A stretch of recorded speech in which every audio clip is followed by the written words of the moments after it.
चाहिने हामीलाई डकुमेन्ट्सहरू के हो र त्यो डिएचए इक्जाम क्लियर गर्दासम्म कति टाइम अवधि चाहिँ उसले कन्ज्युम गर्छ भनेर चाहिँ म यो भिडियो प्रस्तुत गर्न गएको छु तपाईहरुलाई।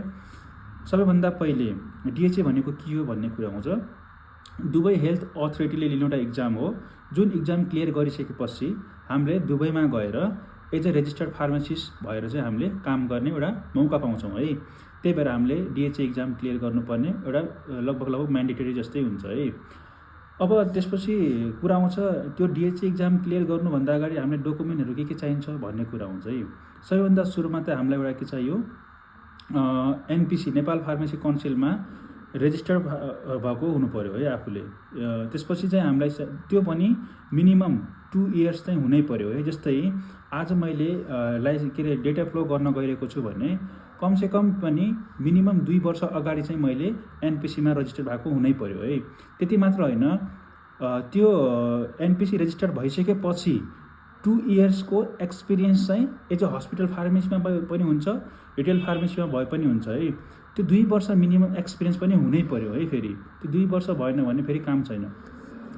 त्यो अब हामीलाई के भयो अरे, एउटा हामीलाई रेजिस्टर्ड फार्मासिस्ट भइहाल्यो हैन। त्यसपछि हामी 2 वर्षको एक्सपिरियन्स पनि भइ नै हाल्यो।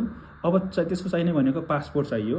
त्यसपछि चाहिने भनेको हामीलाई एउटा पासपोर्ट साइजको फोटो पनि चाहियो। अनि हाम्रो अब डिग्री ट्रान्सक्रिप्ट त चाहियो है। त्यति भइसकेपछि अब एउटा अर्को मेन इम्पोर्टेन्ट कुरा भनेको एनपिसीबाट हामीले के लिनुपर्ने हुन्छ भन्दाखेरि एउटा गुड स्ट्यान्डिङ सर्टिफिकेट भन्ने हुन्छ, त्यो चाहिँ हामीले त्यहाँबाट निकाल्नु पर्ने हुन्छ।